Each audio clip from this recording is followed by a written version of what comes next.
இறுகிய முகத்துடன் பொன்முடி விசாலாட்சி சிறை என சொன்னதும் உறைந்து போன தம்பதி.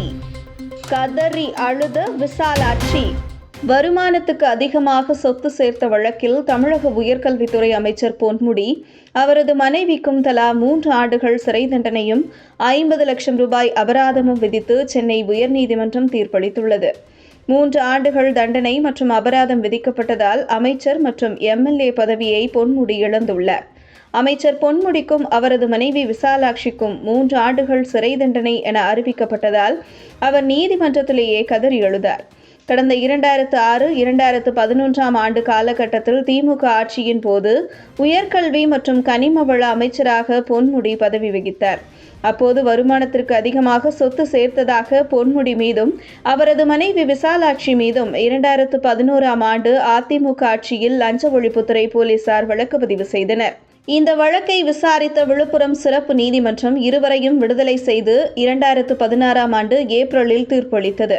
இதை எதிர்த்து சென்னை உயர்நீதிமன்றத்தில் 2017 ஆண்டில் லஞ்ச ஒழிப்புத்துறை மேல்முறையீடு செய்தது.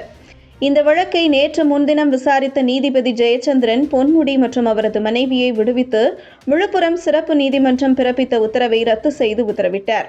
2006 முதல் 2011 ஆண்டு வரையிலான காலகட்டத்தில் அமைச்சர் பொன்முடி மற்றும் அவரது மனைவி விசாலாட்சி ஆகியோர் வருமானத்திற்கு அதிகமாக 1,72 லட்சம் ரூபாய் சொத்து சேர்த்திருப்பது நிரூபணமாகியுள்ளதால் இருவருக்கும் என்ன தண்டனை வழங்கப்படும் என பேசப்பட்டது. தொடர்ந்து நீதிமன்றத்தில் ஆஜரான பொன்முடி மற்றும் அவரது மனைவி விசாலாட்சிக்கு தண்டனை விவரங்களை நீதிபதி ஜெயச்சந்திரன் அறிவித்தார். அதில் இருவருக்கும் 3 ஆண்டுகள் சிறை தண்டனை விதித்தும் தலா 50 லட்சம் ரூபாய் அபராதம் விதித்தும் உத்தரவிட்டார். இதனை கேட்ட பொன்முடி மற்றும் விசாலாட்சி கதறி அழுதார். தொடர்ந்து தண்டனை விவரங்களை குறைக்க வேண்டும் என வலியுறுத்தினர். அதற்கு தங்களுக்கு மேல் உள்ள நீதிமன்றமான உச்சநீதிமன்றத்தில் நிவாரணம் கோரலாம் என நீதிபதி தெரிவித்தார். சரணடைய அவகாசம் வழங்கப்பட்டதால் அமைச்சர் பொன்முடி மற்றும் அவர் மனைவி விசாலாட்சி ஆகியோர் சிறை செல்ல வேண்டிய அவசியம் இல்லை. இருப்பினும் அமைச்சர் பொன்முடி எம்எல்ஏவாக பதவி வகிக்கும் தகுதியை இழந்துவிட்டார்.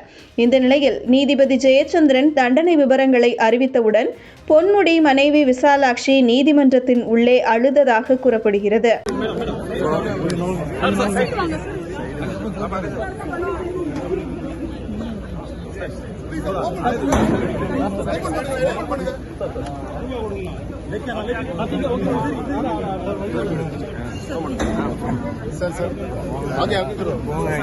बंद करो सर प्लीज ओपन பண்ணுங்க வீடு போங்க சார் நீங்க மூவ் பண்ணுங்க